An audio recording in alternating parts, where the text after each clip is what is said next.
bien sintetizado, y están todas las posturas que los alcanza y sobra para entender para salir, digamos, de la facultad con lo que ustedes necesitan de la cuestión de los valores. Porque incluso lo trata muy bien a Tienza, que tiene una postura también tomada al respecto, pero eh, no es que juega, digamos, para su lugar, digamos, trata bien objetivo en este caso. Cuando Manolo es duro a veces, digamos, o sea, Manolo cuando a veces toma postura, Mariana lo sabe, cuando Manolo Atienza toma postura, digamos, y no tiene problemas en criticar a los demás, ni, o sea, no es que un tipo que se guarde las cosas. Es muy estimable también por eso, digamos, pero no muy correcto siempre, pero no tiene escollos, digamos, en ese sentido. Bien. Eh, bueno, la primera pregunta que nos vamos a hacer y que nos va a responder ahí Atienza en la fichita es, ¿qué son los valores? ¿No? ¿Qué son los valores? Que sencillamente lo vamos a conceptualizar como cualidades, cualidades que se predican de cosas, personas u objetos. ¿Mm? Cualidades que se predican de personas, cosas u objetos. Es decir, son cualidades porque son caracterizaciones, ¿m? Una forma de adjetivar determinadas cosas eh, y que son predicadas por las personas, ¿m? Que se dice que las tienen estas cualidades. O sea, no solamente se piensa que las tienen, sino que también se habla, se discute. Por eso me parece que la utilización del verbo es muy correcta en este caso. Eh, entonces, por ejemplo, vamos a encontrar que, bueno, o, se dice que robar es malo, ¿m? Que los ladrones son malos. ¿M? Sí, básicamente son eso, ¿no? Cualidades que se predican sobre cosas, acciones o personas. Y eh, lo que vamos a tener, o generalmente en la mayoría de las obras dedicadas a esta temática, eh, son dos clasificaciones, o dos, más clasificaciones, dos características. Una es la de polaridad, una es la de polaridad, es decir, que siempre los valores van a tener eh, un antivalor, ¿no? Como una especie del héroe y el némesis, o una especie del héroe y el antihéroe, el villano, ¿no? O sea, siempre, por ejemplo, a lo bueno se va a oponer lo malo, a la libertad se va a oponer la esclavitud, ¿m? Al orden y el caos. Siempre vamos a tener, los valores siempre van a venir por binomios o por posiciones dicotómicas. Esto lo van a encontrar en la mayoría de las obras, porque es una manera también de comprender, ¿no? Y de trazar una distinción eh, al respecto. Y la otra característica que también está presente la mayoría de las veces es la de la jerarquía, es decir, no solamente se establecen los valores a favor o en contra, o el valor y el antivalor, sino que también se establece un sistema, una estructura de valores en la cual se los establece de acuerdo a un orden de jerarquía que en este caso sí varía no solamente de escuela en escuela, sino de autor en autor. ¿M? Acá no van a tener, o sea, obviamente hay autores que comparten con otros, digamos, pero van a tener clasificaciones de todos los tipos. Eh, Algunos van a poner encima, fíjense como si fuera una pirámide, ¿no? Van a fijar a la justicia, algunos van a decir que la justicia no es un valor, que en realidad el valor más importante es la vida, otros van a hablar de la libertad, otros van a hablar hasta, no sé, hasta de la propiedad, se puede hablar, qué sé yo, cada uno. Esto depende del autor, van a tener una jerarquía de valores. Después, si quieren, podemos hacer una especie de análisis em, descriptivo. Por ejemplo, yo puedo agarrar el Código Penal y decir, bueno, la sociedad, o por lo menos los legisladores argentinos, y en su caso la ciudadanía argentina, considera que la escala de valores es esta. Primero, y entonces vamos a los códigos. Primero está la vida, después la integridad sexual, después la propiedad, después la administración pública, ¿no? Entonces vamos descendiendo, no solamente, o sea, vamos avanzando en el Código Penal y vamos descendiendo la tipificación penal. ¿Para qué nos sirve sobre todo esta cuestión de la jerarquía? Para cuando tenemos conflictos de valores. Para cuando tenemos conflictos de valores. Entonces, si por ejemplo se opone, qué sé yo, bueno, en el tema del aborto, la vida con el derecho son varios valores en realidad, pero bueno, que yo, la libertad de la mujer de elegir, vamos a ponerle como ese solo. O cuando se opone, por ejemplo, la intimidad y el honor a la libertad de prensa, ¿m?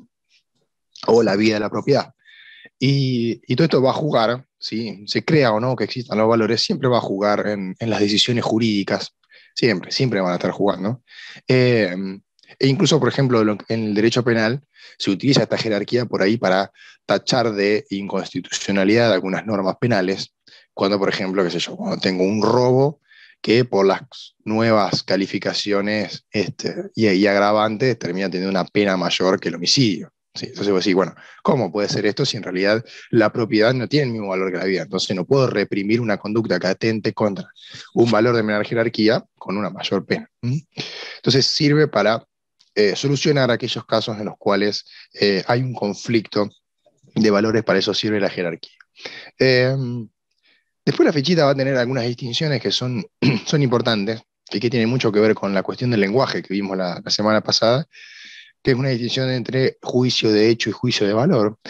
Eh, el juicio de hecho es simplemente la descripción de algo que sucede en la realidad. ¿Sí? Un juicio de hecho es, o diría, A le pegó a B, ¿sí? O A lesionó a B, vamos a ser un poco más jurídico. Y un juicio de valor, en cambio, lo que hace es eh, darle una cualidad a la conducta, por lo cual es totalmente distinto. En realidad no estamos diciendo que A lesionó a B, sino que lo que hizo B o las lesiones de A son malas. Son malas.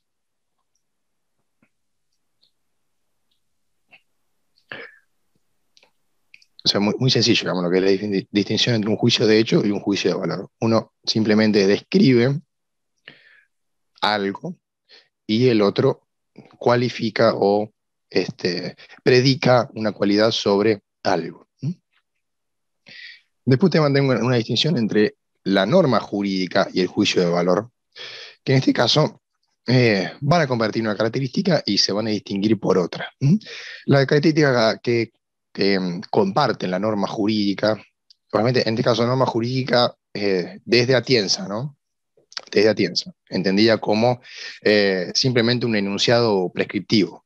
En este caso, recuerden que para nosotros una norma es algo más complejo, digamos, pero bueno, en este caso es simplemente como un enunciado prescriptivo, comparte con el juicio de valor, que ambos van a decir qué es lo que se tiene que hacer. Entonces la norma jurídica y el juicio de valor, ambos comparten que prescriben una conducta, o en realidad prescriben algo. Prescriben algo. La diferencia es que la norma jurídica prescribe una conducta determinada, por ejemplo, no matar, no matar, cuando el juicio de valor en realidad lo que hace es no establecer una forma de conducta determinada, sino cualificar, por ejemplo, el homicidio como malo. ¿Mm? Pero al calificarlo como homicidio como malo nos está diciendo que no se tiene que hacer. ¿Mm?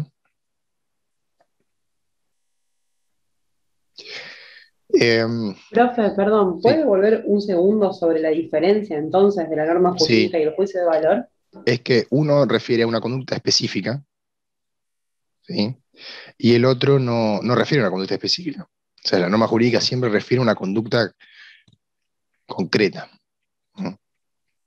El homicidio, el robo, o sea, dice, no se debe robar, no se debe matar, se deben pagar las obligaciones contraídas, se deben cumplir los contratos. En cambio, el juicio moral le dice, bueno, incumplir los contratos o matar o robar está mal. ¿Mm? Es malo. Sin perjuicio de ello, atienza en algo que se comparte, obviamente, va a decir que todas las operaciones jurídicas de creación, aplicación de normas, es decir, desde que el legislador sanciona la norma hasta que el juez la aplica, en un caso concreto, todas esas operaciones van a ser operaciones valorativas. Siempre va a haber una valoración cuando estemos trabajando con normas jurídicas.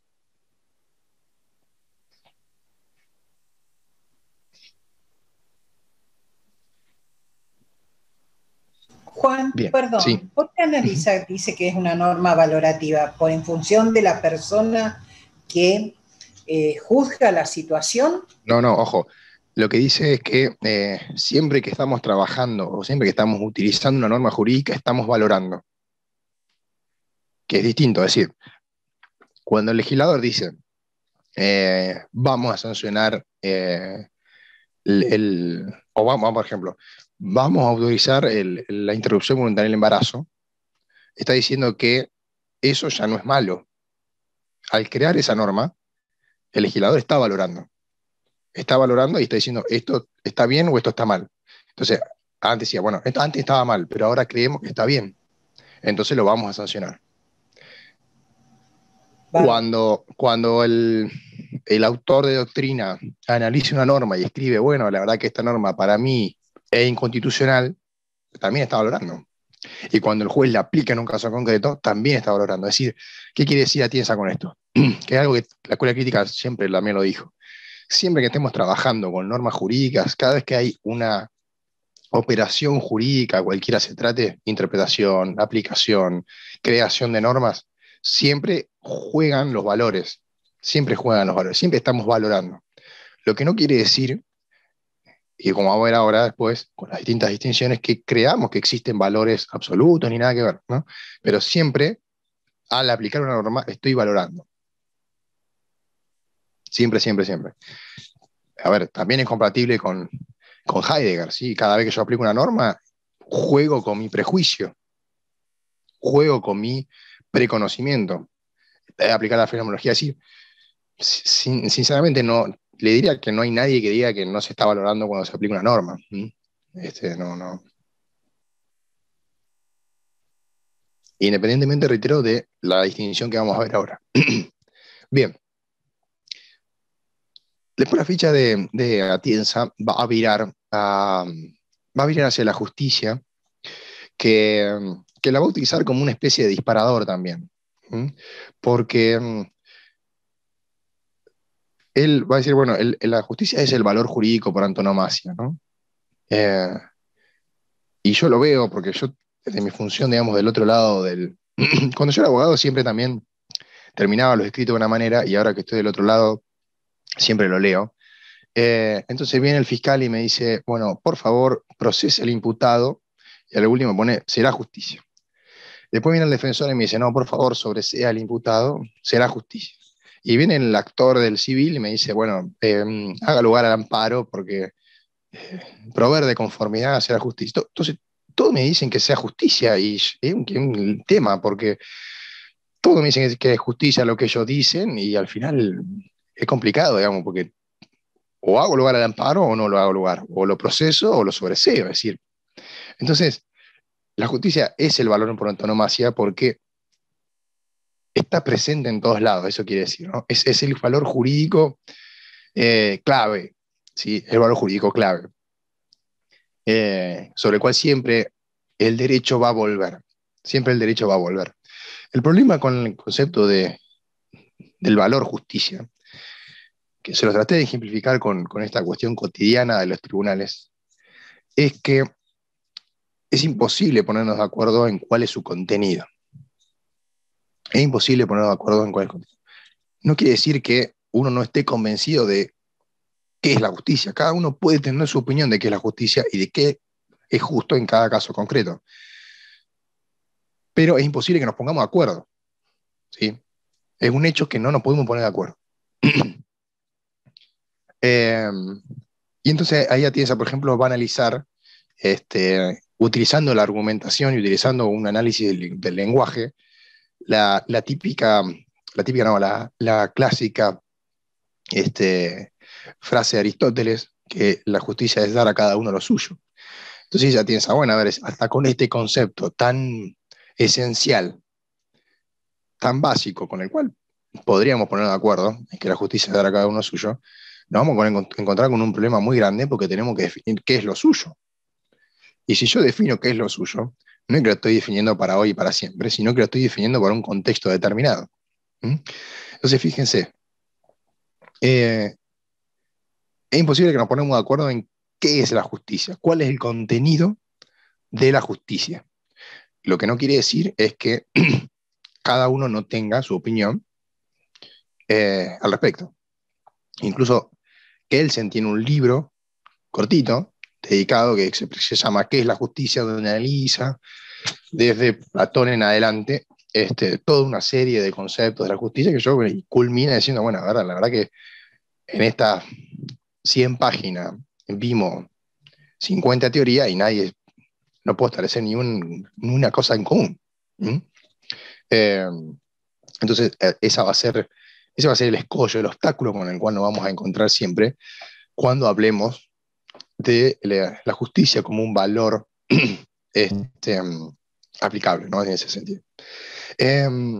Lo que sí podemos establecer, dice Atienza, son dos concepciones o dos acepciones de la justicia, que son la justicia como virtud suprema, la justicia como virtud suprema, que esto es bien platónico y agustiniano, ¿no? Bien platónico y bien agustiniano, que toma la justicia como una especie de sinónimo de bueno y la utiliza como un valor aplicable a cualquier situación cotidiana, ¿no? A cualquier situación jurídica o extrajurídica tiene que ser justa. ¿Mm? Y luego vamos a tener la justicia como valor social jurídico, ¿sí?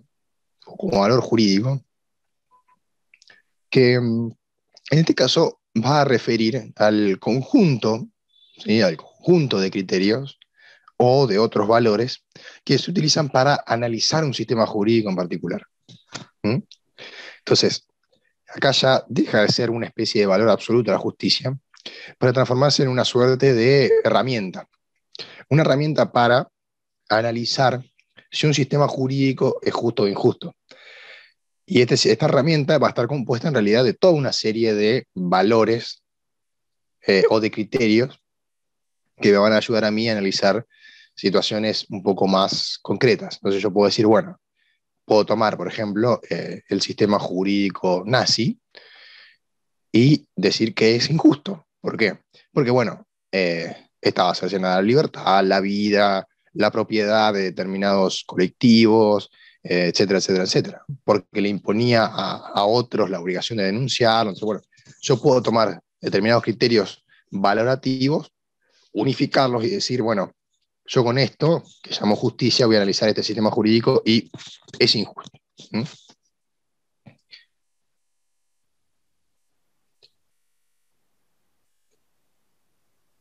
Después, utilizando la idea de justicia, en realidad no, es tomando una distinción dentro de lo que es el análisis de la moral o el análisis ético, aplicado a la justicia, es así. Nos van a hablar de tres tipos de, de tres teorías de la justicia, que en realidad son tres teorías de la moral, ¿no? Tres formas académicas de acercarse a la cuestión moral. Una es la ética descriptiva, que va a dar lugar a una teoría descriptiva de la justicia, ¿sí? Una teoría descriptiva, que lo que hace es analizar cuáles son los valores imperantes en una sociedad. ¿Mm? Que esto es lo que se hace en sociología en general. ¿Mm? O también lo hacen algunos filósofos, pero son más filósofos sociales. ¿Mm? Entonces, ¿qué se hace con esto? Se analiza cuáles son los valores que están presentes en una sociedad. A ver, Nietzsche, por ejemplo, se pone a analizar cuáles son los valores de una sociedad, de la sociedad en la cual vivía. Después los rompe con el martillo Nietzsche, pero bueno, él parte de una teoría descriptiva. No cree que los valores son absolutos ni que deben regir la acción, sino que dice, bueno, estos son los valores sociales que hay hoy. Pero sobre todo, a eso se dedican la sociología, algunas antropologías, ¿no? Son teorías bien descriptivas, más de índole científica que filosófica. Luego vamos a tener una ética prescriptiva que va a dar lugar, obviamente, a una teoría prescriptiva de la justicia,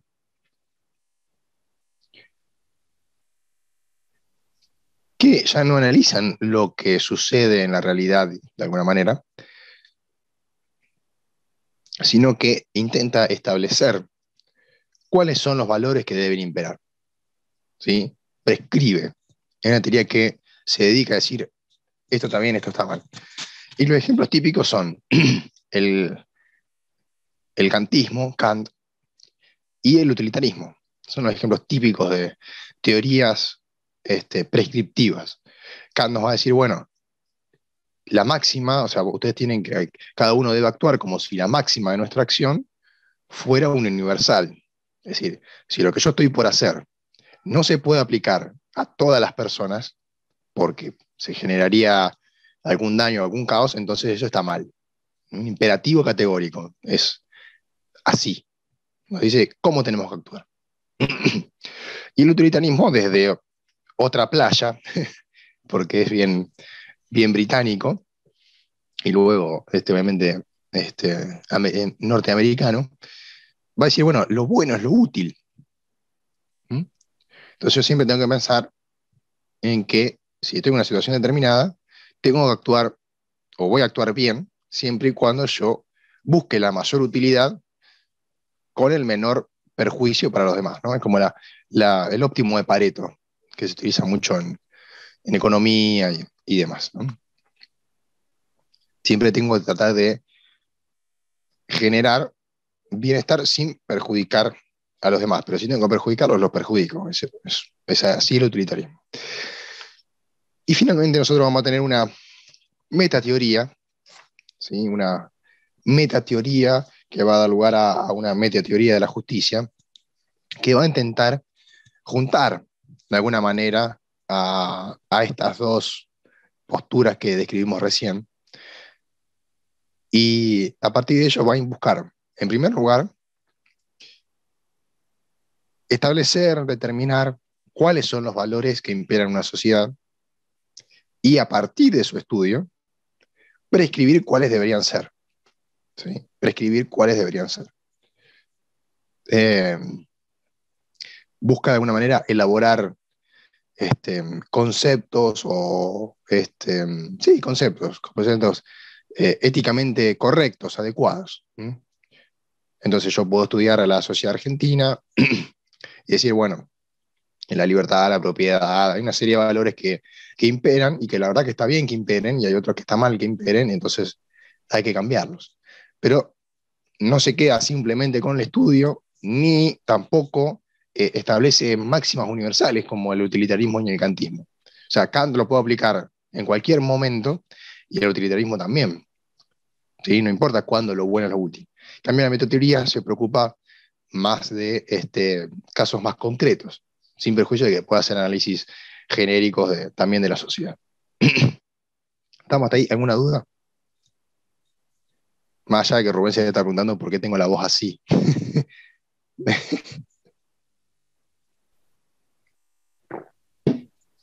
Bueno, después nos vamos a meter, ahora sí, yo creo yo es la gran clasificación, el gran problema de los valores, que Atienza ahí los va a trabajar con una clasificación entre teoría cognoscitiva y teoría no cognoscitiva de la justicia o de los valores, que yo se las voy a ampliar para que me la entiendan un poco más. Yo se la hablé un poquito más, pero no se preocupen, no es nada del otro mundo. La primera pregunta que tenemos que hacernos es si los valores existen y si existen, si son absolutos. O sea, la libertad como valor existe y gracias Rubén. La libertad existe como valor y es absoluto. Siempre la libertad va a ser un valor y va a tener un contenido determinado, y si antes, en algún momento histórico, se hizo algo distinto, estaba mal. ¿Sí? Y si se hace diferente en el futuro, también está mal. Los valores existen como cosas y son absolutos. La segunda postura va a decir, o bien, que los valores no existen como cosas, que los valores no son, sino que valen. Esto es Husserl, ¿sí? Husserl dice, los valores no son cosas, no tienen una ontología, sino que son valencias, valen para algo. ¿Mm? Y existan o no, pueden existir o no, los valores son relativos. ¿Mm? Son relativos y dependen del contexto social determinado. Utilizo la palabra contexto social para que se entienda, ¿no? Entonces, son cosas o no son cosas, son absolutos o son relativos. Obviamente que si nosotros consideramos que no son cosas, o en su caso que son relativos, se termina ahí el problema. Se termina ahí.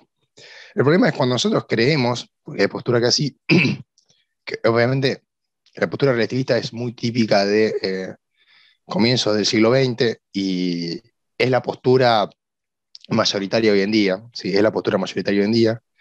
Eh, y la otra postura, la de los valores absolutos, fue la postura que durante mayor parte de la historia de la humanidad primó, pero que en los últimos tiempos ha tenido una bifurcación, ¿sí? Se ha dividido internamente. Yo puedo decir, bueno, los valores son cosas, pero el problema es si yo puedo conocerlos o no. Es decir, yo puedo decir, los valores son cosas, son absolutos, pero tengo que preguntarme si son asequibles, si yo puedo conocerlos como persona. ¿Mm? Y ahí es donde va a entrar a jugar la distinción entre teoría cognoscitiva y no cognoscitiva. ¿Mm? Teoría cognoscitiva y no cognoscitiva. Obviamente, todos los relativistas van a ser no cognoscitivistas. Si son relativos, no los puedo conocer, ¿no?, de manera absoluta. Y en cambio, los que consideran que los valores son absolutos, que son inherentes a determinadas conductas, a determinadas personas, a determinadas cosas, se van a dividir entre cognoscitivistas o no cognoscitivistas. Los cognoscitivistas, a su vez, decía aquellos que consideran que se puede conocer de los valores, pueden ser naturalistas o intuicionistas. ¿Mm? Son naturalistas, lo van a tener ahí Hobbes, Aristóteles, Santo Tomás y el utilitarismo. ¿Sí? Ellos creen que existe un valor absoluto. Yo utilizo como ejemplo el utilitarismo porque generalmente le pegamos a Platón y a San Agustín con esto, pero ellos también consideran que lo bueno es lo útil, es un valor absoluto y que es natural así. Es natural así. Para que vean que no son tan racionalistas los del norte, digamos, ¿no?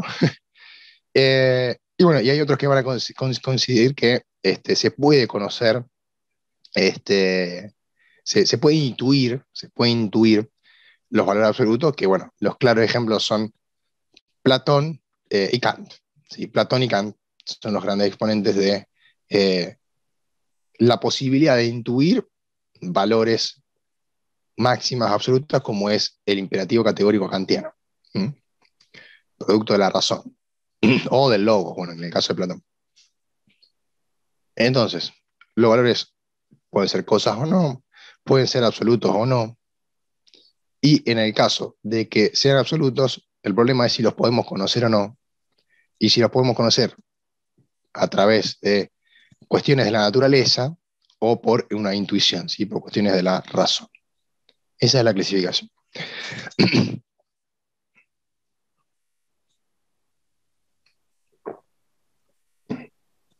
¿Cuál es el problema de Manuel Atienza? El problema de Manuel Atienza es que él no está contento con esta clasificación porque sale perdiendo. Entonces, claro, él sale perdiendo en esta clasificación. Porque el relativista le gana, vamos, es un juego esto, ¿no? Si estamos jugando, Manolo pierde, porque si no pueden conocerse, ¿cómo puedo hacer toda una teoría de argumentación que incluya valores? Estoy jugando con papelito, digamos, ¿no? Entonces, él va a utilizar otra distinción, que la toma de Rabosi, un autor también muy interesante, eh, entre lo que sería una distinción entre teorías descriptivas y no descriptivas. ¿Mm? Las descriptivas, las no descriptivas, vamos a arrancar al revés, las no descriptivas van a ser los relativistas o los no cognitivistas. ¿Sí? Si yo considero que o los valores son relativos o no se pueden, o siendo absolutos no se pueden conocer, no necesito ningún tipo de teoría que describa cuáles son o cuáles imperan en una sociedad determinada. Los descriptivistas van a adoptar una postura, si se quiere, eh, muy sutil del cognoscitivismo. Y ellos van a decir que, bueno, hay casos paradigmáticos, de teoría jurídica, de filosofía jurídica, no de filosofía general. Hay casos muy particulares, muy claves, por ejemplo, Nuremberg, que es lo que vamos a ver este cuatrimestre, cuyo lenguaje, ¿sí? Con su lenguaje, un lenguaje moral, permite generar enunciados morales que podrían ser calificados de verdaderos o falsos. Podrían llegar a ser calificados de verdaderos o falsos. Y no podrían llegar a ayudar a establecer qué es lo bueno o lo malo, por lo menos en un contexto determinado. ¿Mm? Y entonces acá sí Manolo va a decir, si usted lee el fallo de Nuremberg, usted se tiene que dar cuenta que matar judíos está mal. O sea, no hay forma de que usted no entienda que matar judíos está mal. Pero ya no es una cuestión de que si puede conocer los valores o no los puede conocer, si son absolutos, si son relativos. No, no. Surge del mismo lenguaje. Surge de la forma en que se argumenta, surge de los hechos del caso y de la forma en que se analiza. ¿Mm?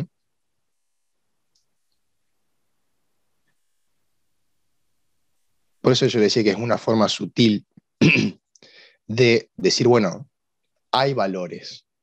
Se pueden hacer enunciados de valores en determinadas sociedades. Y acá obviamente no hay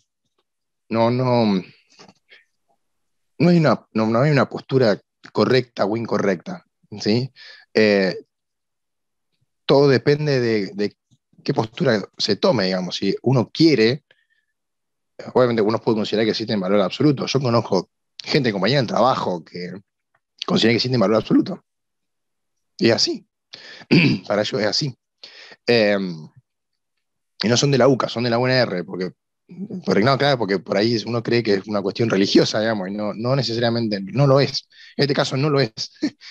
Ateo, digamos, pero bueno, él considera que existen valores absolutos y lo defiende a capa y espada. Y o uno, bueno, puede adaptar una postura relativista y decir, en realidad no, la verdad que los valores dependen del contexto. Desde ya que, bueno, yo personalmente adopto una postura relativista, se darán cuenta, digamos, pero por una cuestión también de utilidad, en mi caso, porque yo me dedico más a la cuestión de la sociología jurídica y de una filosofía del derecho más de cuño crítico o ideológico, con lo cual no tengo intención de escribir cuáles son las conductas que se deben hacer o no, sino que lo que intento es explicar de alguna manera, de la forma que se pueda, o de entender siquiera, no de explicar, de entender qué es lo que pasa. Pero por eso les reitero, no es que está mal que ustedes crean que existen valores. No, no.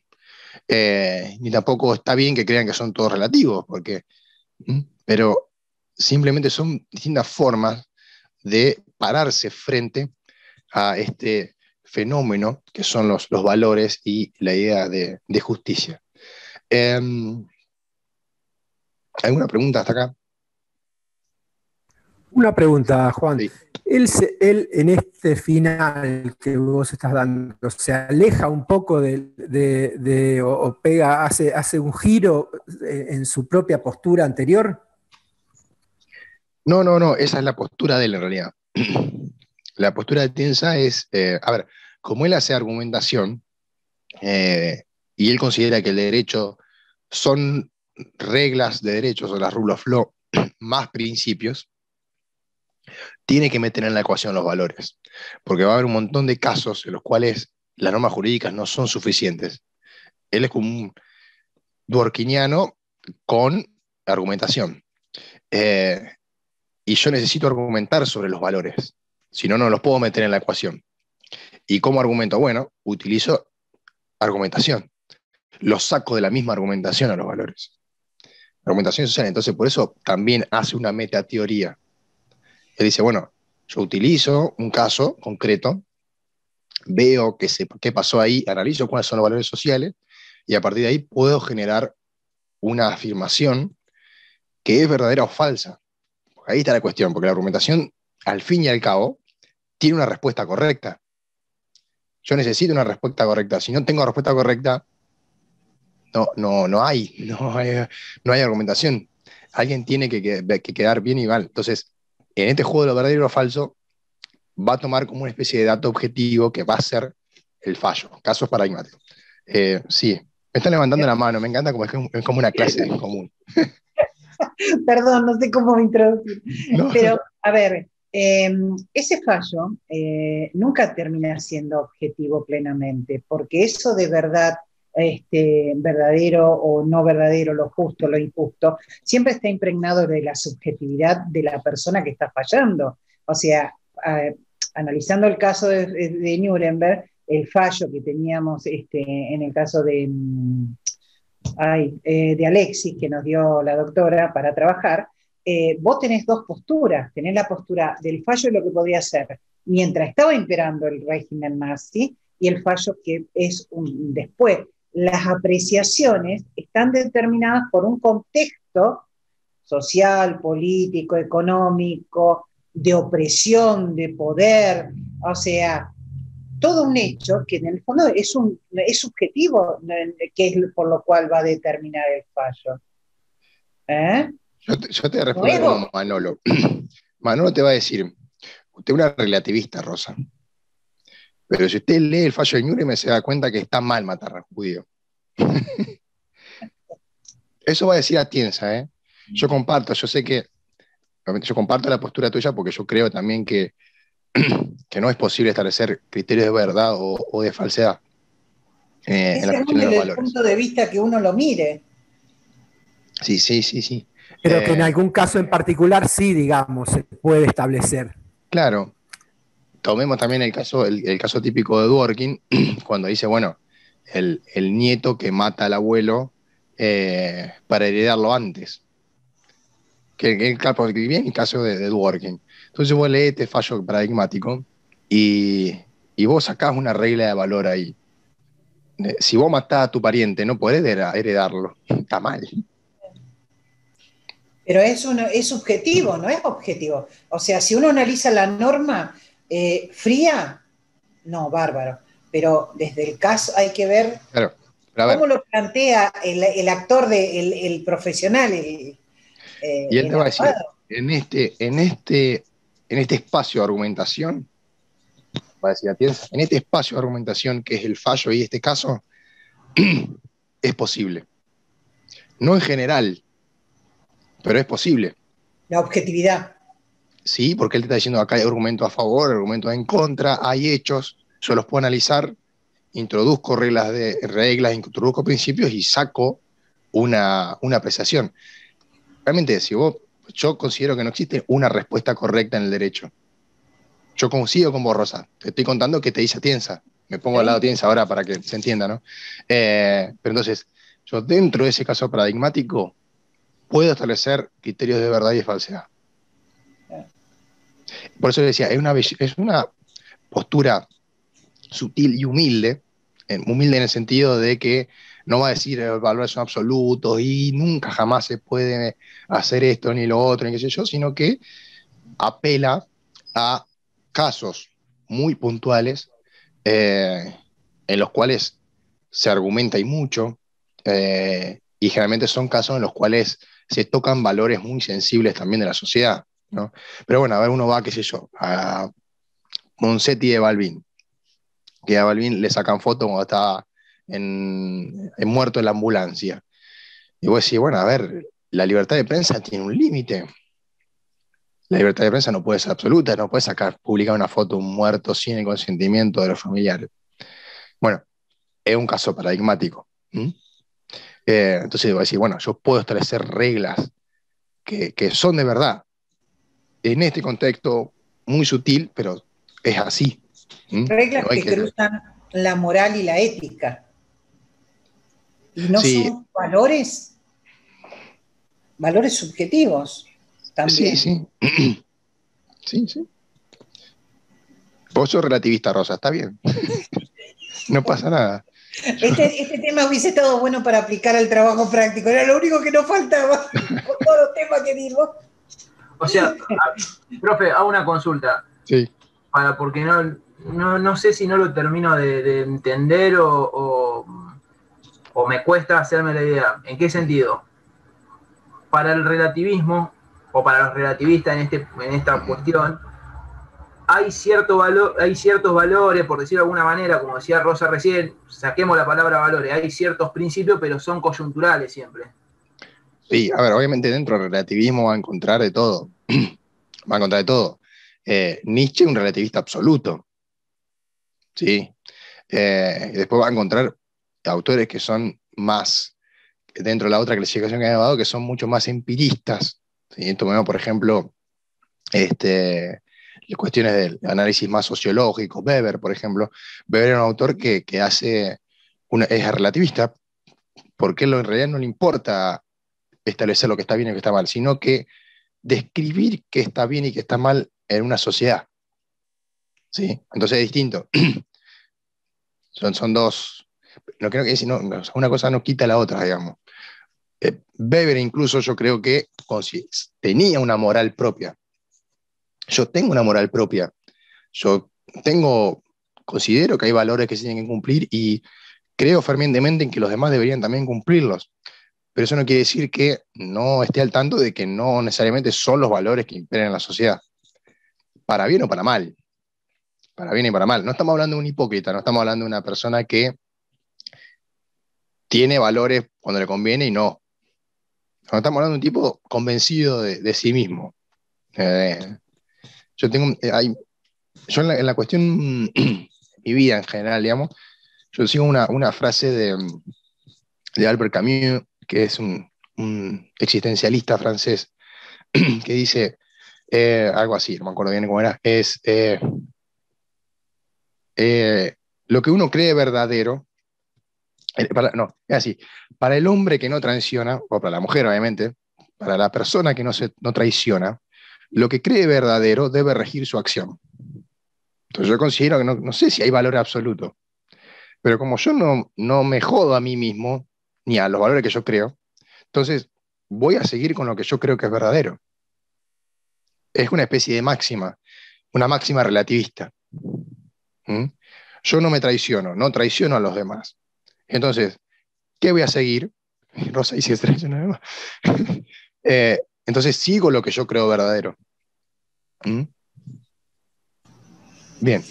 Sí, bien, y todo eso, lo que uno considera que es verdadero, está determinado por lo que uno ha aprendido en su vida, por todos los conocimientos, por todo lo cognitivo y lo no cognitivo también. Hay valores que se adquieren desde crianza de familia y hay otros que por el desarrollo de la misma vida, como uno va creciendo y trabajando y le van pasando cosas. Por eso entiendo que soy relativista. Vos, Rosa, vas a ver, los otros chicos por ahí, lo que ya probaron sociología, ya vieron socialización, lo van a trabajar. Y de la filosofía, vuelvo con Heidegger, digamos, estamos lanzados en un mundo determinado. No elegimos muchas cosas de las que nos pasen ni la forma en que pensamos.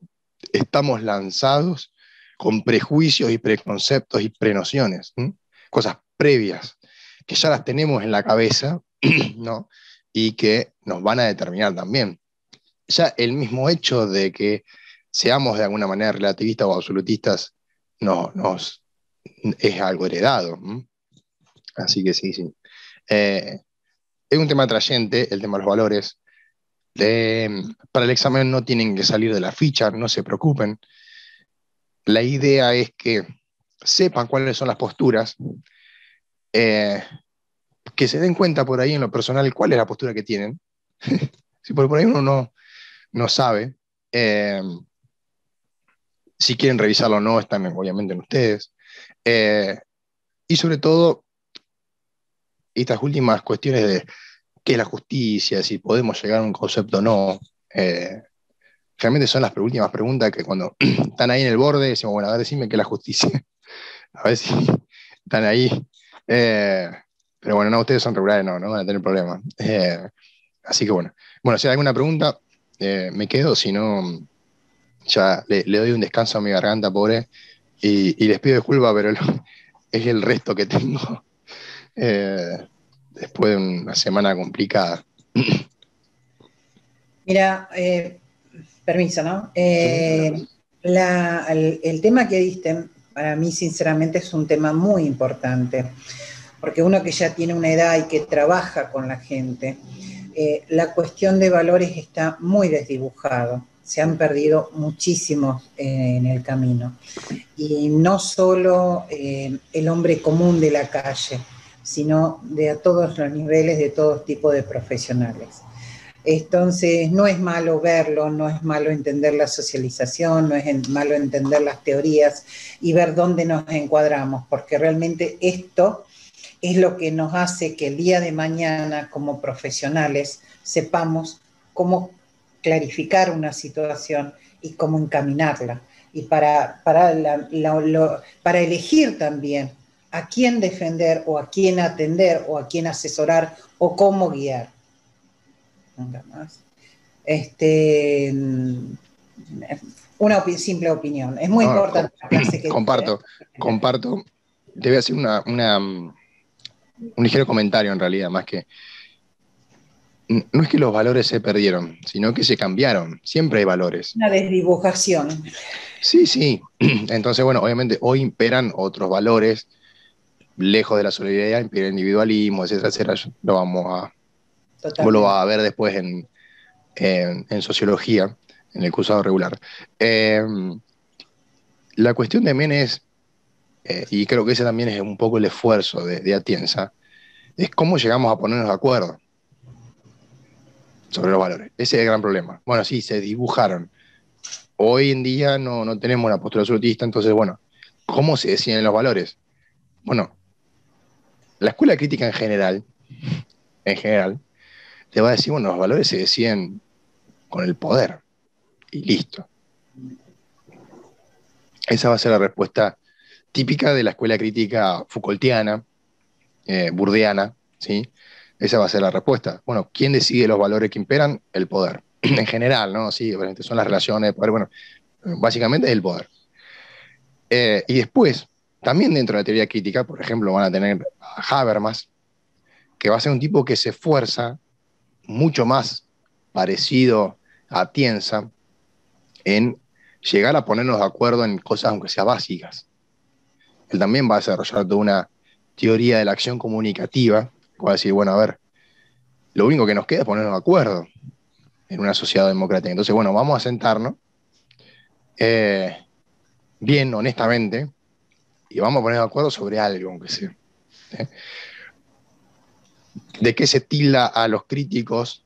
De que, bueno, son pesimistas. Siempre la crítica a Foucault es, bueno, usted es un pesimista, usted destruye todo y no me construye nada, no me tira a un centro, ¿viste? Me deja siempre ahí, afuera. Y bueno, la respuesta siempre a las teorías de la argumentación, también a Habermas, que es de la escuela crítica, bueno, pero a ver, siempre te olvidas del poder, porque el poder siempre va a estar, quieras o no. Incluso, vos también nos vamos a sentar, pero ¿quién decide quién se sienta? Entonces siempre vamos a volver sobre mí, pero bueno, estamos por hoy, ya nos vamos a encontrar de vuelta. Espero tener un poco más de voz y que se me entienda un poco más. Cualquier duda que tengan me preguntan, obviamente le preguntan a los chicos, no hay problema. de todas maneras, no es algo para nada, nada complicado, no se preocupe. Gracias, buenas tardes. Gracias, Gracias, profe. Gracias, chao. Chao. Ah,